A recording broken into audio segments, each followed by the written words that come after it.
Hey, Nick Tana here. Excited to bring yet another playlist to my YouTube, but this one is rather special because I've really wanted to get back into doing more stuff with this board game. I made this a while back for my Twitch for a few reasons. One, I was starting to meet people that were PC players, and it was very limiting because my PC is a toaster, so I was relying heavily on trying to find cross-play games and stuff to work with people.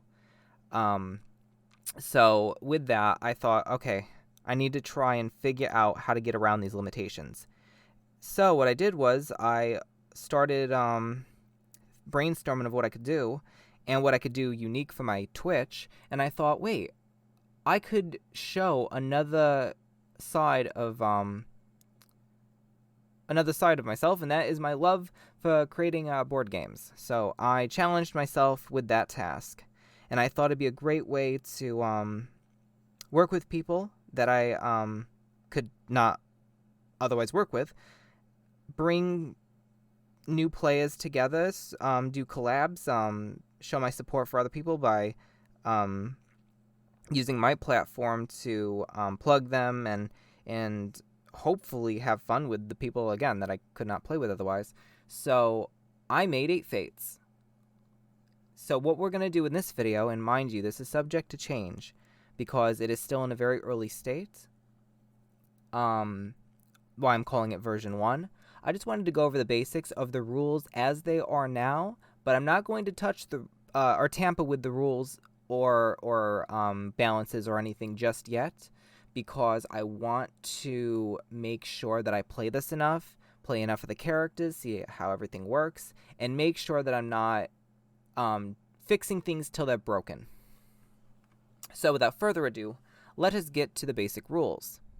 So, getting started, let's go with the first part of the rules, which is the goal. Let's start with the goal. You enter the game of fate and must survive 5 rounds of the map. The game ends when all of the players' characters are dead. To win, at least one player has to make it. But pretty much what you're going to be doing is you're going to be picking a map. There's only one right now. But you pick a map, and you have to survive 5 waves, technically, but I would say I use the word rounds because you have to go around the map fully 5 times to win. At least one player does have to make it to technically win, but I'm going to be adding things to give more of a I'm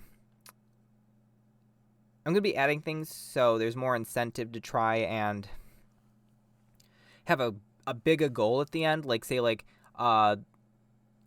gold accumulation, how many players, how much life, and sort of do like a ranking system. That's down the road, though, to give more incentive to be a little more competitive or work harder as a team and stuff like that. I could see it being a double-edged sword, but that's not a worry right now. So it is a 1 to 8 player game. As I said, I wanted to make sure that I was focusing on multiplayer because I wanted to do collabs and work with people. I've been meeting a lot more people, and hell, by this time, a lot more.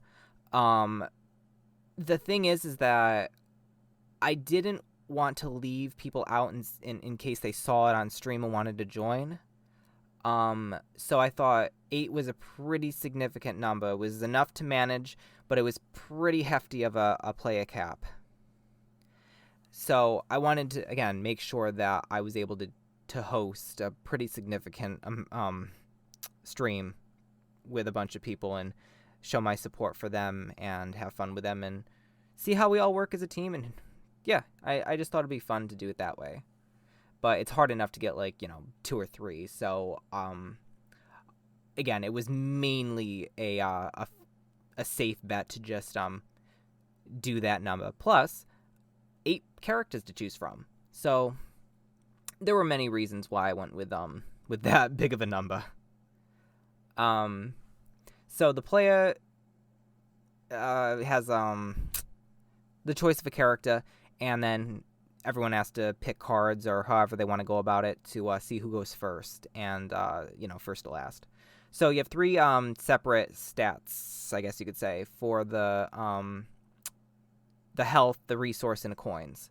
So health, of course, like any game, you run out of health, you're dead. Resource is, in the best way I can just kind of generalize it, is just a mana source for every character. It's how they use their abilities. So that's how you got to think of it. But they all are different. So it really depends on the character. And sometimes characters can sacrifice a whole bar or 1 point. They can use their resource to either enhance their abilities, or sometimes a character has a passive where they can get more of it, but we'll get into that later when we get to the characters. Coins. So gold is scarce. I made it specifically that way because every character has a vital role in this game, and there is a character that has... It's pretty much I modeled them around gold in the shop. So without taking their impact away, I wanted to make sure that gold and coins were going to be used, or going to have the incentive for each player to hoard them and try and maybe get something that would give them some protection, or just to be able to manage their health and not have it where it's so prominent and like you really revolve the game around gold. I didn't want that. But I wanted it to be that sort of thing that you are rewarded for saving. But again, I didn't want it to be like, oh, well, they're spending money like a MOBA or something like with like a bunch of coins and builds and stuff like that. That wasn't my intention. All right, so now let's get to the part where I say there is no dice for this game. Instead, you draw cards. Every time you go around the map, you draw a card for the next round. On that card is an emblem for an enemy. We'll get to that later. What you're going to be focusing on is the soul clock. Do you follow the sun or the moon? Every character has a spiritual clock that they are governed by in the sense of movement. Some people have perks, and there are perks to following the sun versus the moon, and vice versa. The sun it covers more of the map. You're going to be moving a lot more. Definitely a speed run type of style of play, a little more aggressive, more suitable for frontliners and characters that can take out enemies or defend against them. The moon is for the more cautious style of play. With that, you can avoid some things. You can avoid a specific monster altogether. You can avoid some traps. It really is going to be a more cautious, but you're not going to be moving as much, so you might land on spaces that you're not going to want to land on. But of course, the choice of if you follow the sun or the moon is really going to depend on not only your style of play, but also situational, like this whole game is. So, let's move on to the next. So, another perk of following the sun or the moon. At the beginning of the game, now keep in mind, solo has a perk. If you're playing alone, you get 3 tokens, but that's the only time. If you're playing 2+ players, like 2 to 8, everyone gets a single token. So what this offering does is it allows you to pay for a perk in the sense of at any time, any place on the map, doesn't matter. But it is, again, dependent on if you follow the sun or the moon. If you follow the sun, you can trade your token to kill a single enemy anywhere on the map, doesn't matter. 1 though. Or you can go, we're talking about the coins. If there are a lot of enemies, you collect a coin per enemy on the map. So that can work into like saving up money and coins if you want to go that route. If you're following the moon, you can have the one perk that allows you to move in between 1 and 6 spaces, but you choose where you land.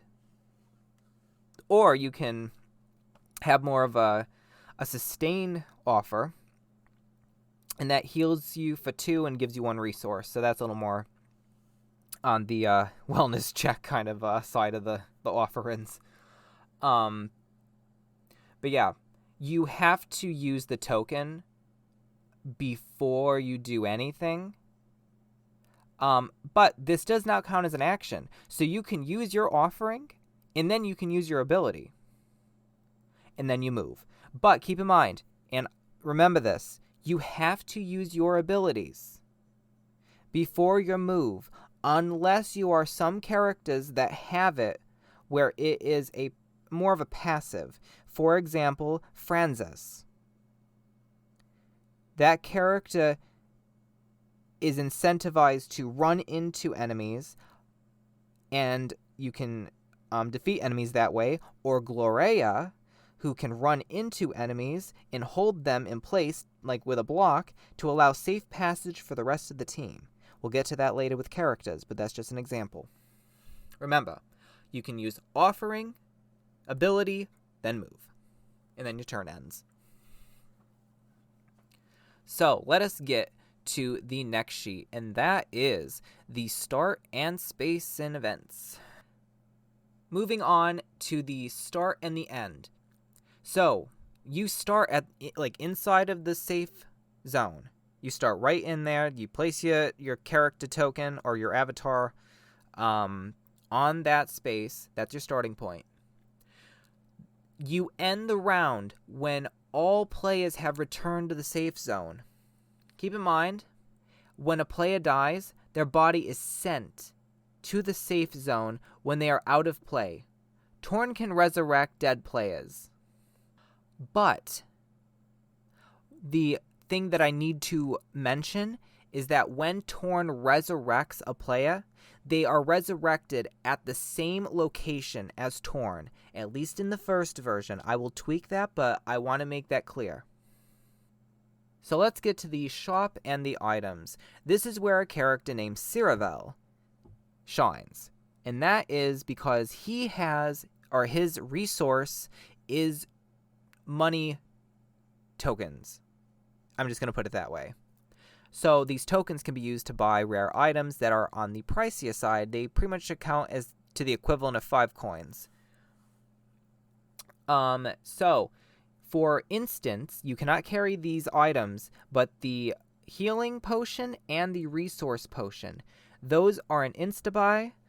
You can instantly buy health or a resource.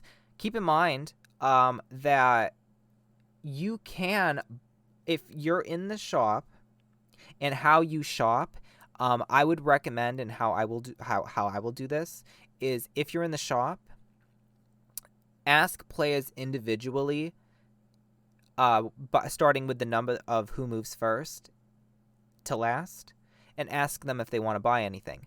But they can also trade, and also make sure that when you say if you want to trade with said person, that both accept the trade.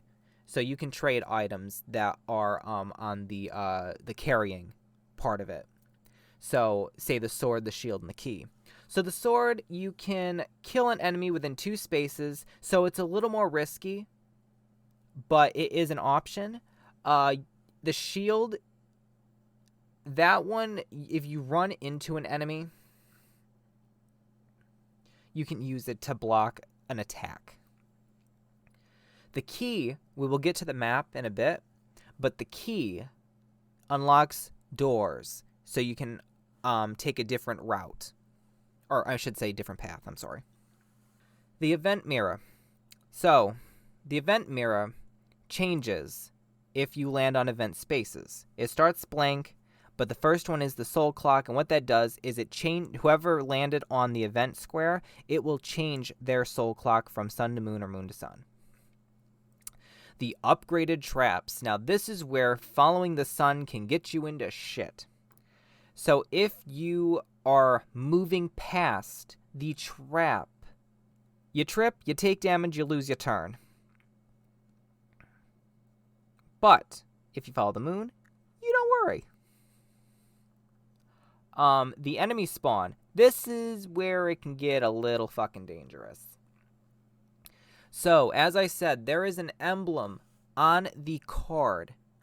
What that does is every time you start a new round, you place that enemy that matches the emblem on the enemy spaces. We will get into that in a little bit. The enemy spawn, however, for the event, that spawns an enemy on an empty space of the same emblem of the card that is currently in play for this round. New path. New path is interesting. What it does is it pretty much just rearranges the paths that everyone goes on the map. So, depending on the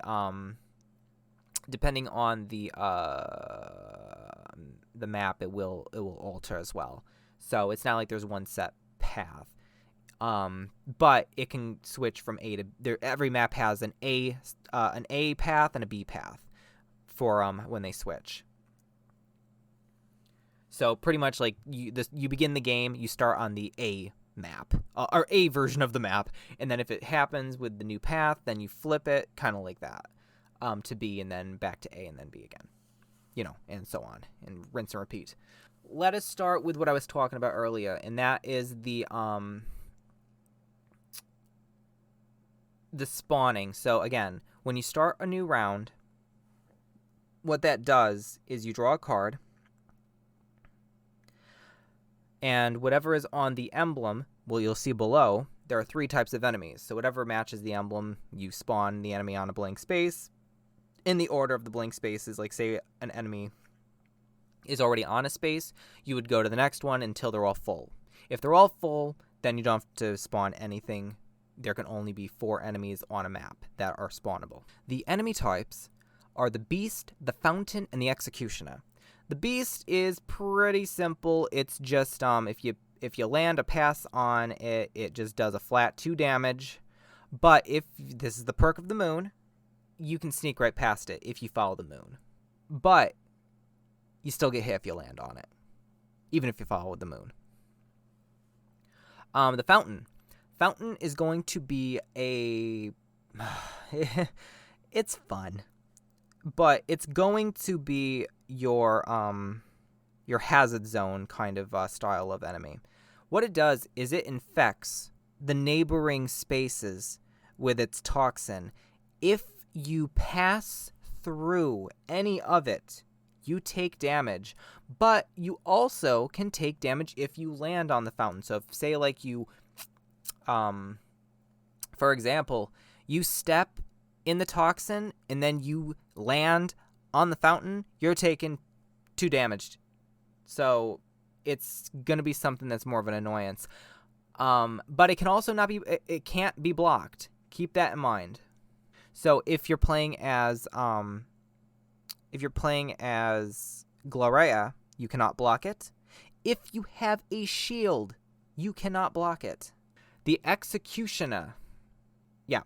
So you dare pass or land on it, it is an insta-kill. You want to make sure that there are no executioners in your path. It's plain and simple. Land, pass, dead. Of course, there are characters like Gloria that, of course, can block. Keep that in mind. Another thing, if you're playing as Francis, if a person passes an enemy and engages in combat, I know how to say it, I'm just fucking up right now, then what happens is the character gets the priority of action first. So Gloria or Francis does their ability if they have the resource, so they perform theirs before getting hit. Keep that in mind. Now, let's talk common spaces. Common spaces are going to be on every map. These are going to be every map, along with the tragic spaces. But common spaces are going to be more plentiful, to say the least.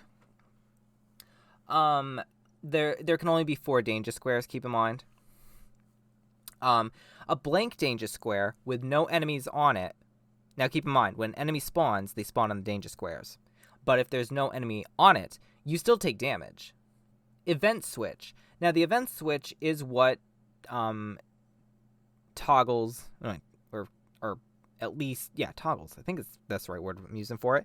Changes the event mirror. The chest, 1 gold. Safe bet, 1 gold. That's it. Nothing too special, but it's safe. Nothing's gonna happen. You'll see what I mean later.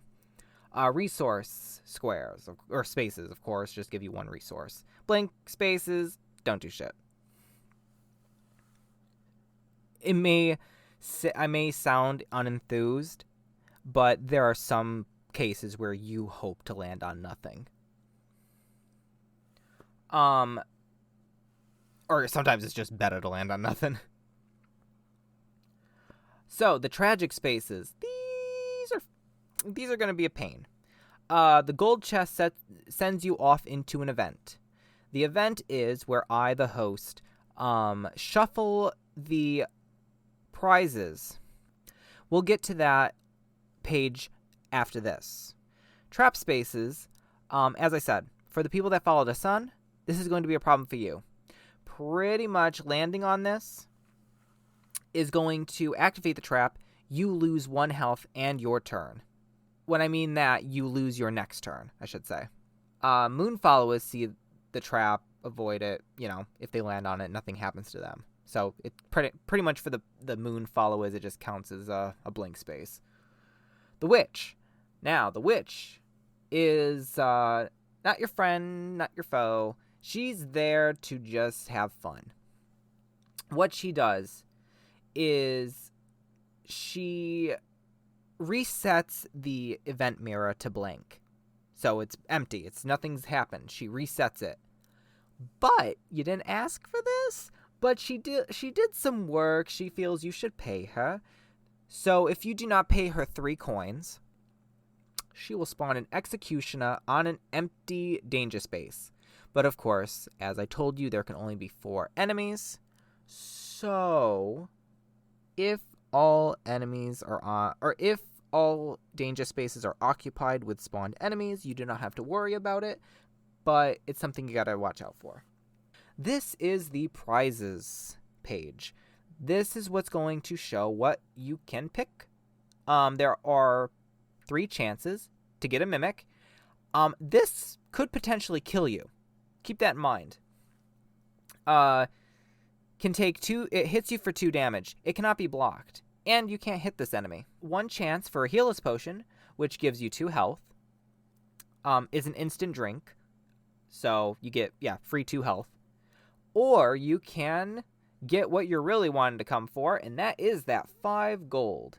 Keep in mind, all players can only hold 5 gold. If you have 5 gold, say you have 3 gold and you get 5, whatever extra gold you have, well, sorry, but you drop coins. You can only hold 5.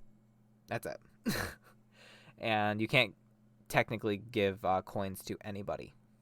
As I told you, in the beginning, say everyone is in the safe zone while they're trading shit and all that, you can only technically make 1 transaction in the sense of you can buy something.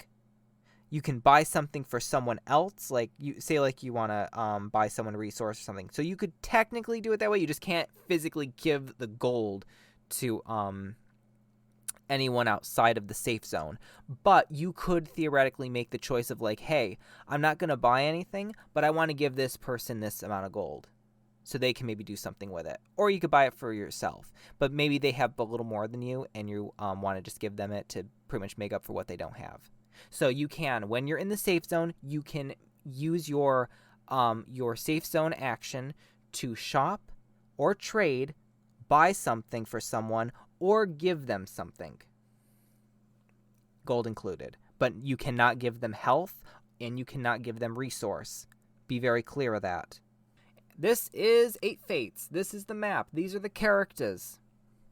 I'm going to give a quick rundown of the characters, but that is going to also be for a more in-depth look at the characters. That's going to be for another video. For now, pretty much go through the basics, the rules, and all that. I will give you a short rundown of the characters, though. I would recommend, if you're going to frontline, you want to pick Francis, Gloria. They have the passive ability to attack or block when they pass an enemy. But of course, keep in mind, that also works if they land on it too. It's before the enemy attacks them. If you want a more passive...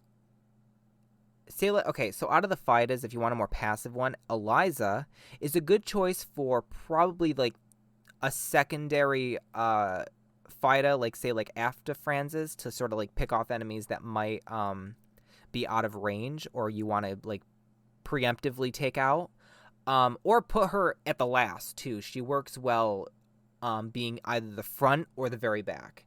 I learned that she has a strange place in where you want to set her, and it really is going to be dependent on your team numbers and stuff. But again, how you pick who goes first, there's going to be a few versions, but the one now is going to be by luck, so you probably want to hope that you get early on if you're the only fighter. Ciravel, as I told you, the shop.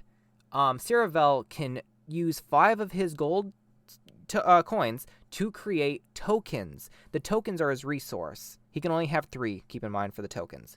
You can use this to buy items at the shop that are 5 gold. So yeah, he's pretty much your banking kind of character. His strength is the shop. That is his role. So Jeskora. Jeskora is, I think that Jeskora was the second character. No. Jeskora, I think, was the first character I drew, because I have some special reasons, because I pretty much combine the vibes of 2 people I know and what I feel like their style of play would be, and I pretty much made this character. Technically, I tried to make characters for every style. I mean, I'll get into that again. I'll get into that later. But for now, Jeskora is your go-to for manipulating the soul clock. So say people are in a situation where they really need to not be in sun or moon, and you need to manipulate their movement. Jeskora can do that. He can, and it is a he, he can pick a character, use a resource, change a soul clock. The problem is that this character is probably someone you don't want to, hopefully a troll does not get them, because this is a character that could technically fuck up with some fate. But if you're really wanting to win and don't want to fuck around, and I would say trolling and using up all of Jeskora's resources is a really bad idea. Jeskora, you really want to save resource and make sure that you're using this character wisely. So, for the healers, you got a couple options. A passive healer in the sense of Torn, but your group healing, your AoE sort of base healing, or a global heal, that is going to be Eva Ruth. So, Eva Ruth, you can use one resource and just heal nearby allies, or you can use all 3 of your resource, in this case mana, to do a global heal everyone on the map, but of course still for only 1 health. So be wise. It might save a life, but that's going to be a lot of resource. Again, everything is really high risk, high reward in this game. But for the secondary sort of support, Torn can play very selfish or very generous. Torn collects souls. That is his resource. Torn can use one soul to heal anywhere, himself or an ally. But if you die, say Torn dies, if he does not have 3 souls, he cannot bring himself back to life. There is no cap on how many times you can bring an ally or yourself back. Keep that in mind. It just costs 3 resource. So, again, people, if they croak, they go back to the safe zone, like their corpse anyway. So Torn could theoretically just revive them there. But it really is going to be dependent on when Torn resurrects somebody, they resurrect at the same spot as Torn. Like, he'll drag their corpse to him and resurrect them. So yeah, you really want to make sure that you're playing pretty wise with Torn, because that heal could be costly. Again, high risk, high reward. But again, keep in mind that Torn can revive himself if he's dead while he's first dead. So it's not like he can just die and then just hang around a while, wait for people to kill enemies and give him more souls. It's not like that. You have the chance to revive if you just happen to die with 3 souls. Keep that in mind. Now we'll get to the last character, which I had a hell of a time trying to figure out how the hell I was going to operate this this character is just, I have a feeling I'm going to be tweaking and changing, but I think I got them at a pretty good balance. So Charm is Crush's big focus. So Crush is a them. I wanted to make a character that was a little more on the humanish, monstrous side. I couldn't tell if I wanted a demon or if I wanted a siren. So I went with this. Really, Crush is their own creature. Can charm an ally and give the charm to, say, like a player, and it costs 1 fever. That's Charm's resource. But the ally and you, while an ally is charmed, you both get 1 movement. Like, you get +1 move. But if the charm is on an enemy, that enemy cannot attack. You can charm any enemy, and its attack or ability is null. It won't attack. The problem is if the enemy dies or Crush does, bye-bye charm. So your charm dies with the enemy or Crush. Or, of course, the ally that has the charm on them. If the charmed ally dies, then you give the charm back to Crush, like if the enemy were to as well. I wanted to make sure with that character that it wasn't going to just be this character needs to be played with other people. I wanted to make sure that I gave people a significant enough attribute or play style that was impactful, but also not limiting to multiplayer, because I wanted to make sure that each of these characters is able to play or be playable solo. That was something I really did not want to do with Crush, because I did not want a character to be limited to relying on someone to carry. Every player that joins, every character that is picked is a bonus. I wanted this game to really make people really think and work together as a team, and incentivize that there is safety in numbers and every player is valuable. But that is the end. This is Nictana. Thank you so much for watching, and I really hope you enjoy this video. It gets you hype, and I hope you join the stream, and or when I do stream this. But yeah, no, I'm really excited about this, and I wanted to get back into it. So I thank you very much. I hope you enjoyed this introduction to the version 1 of 8 Fates. And once again, this is Nictana. Thank you so much for watching, and have a great week.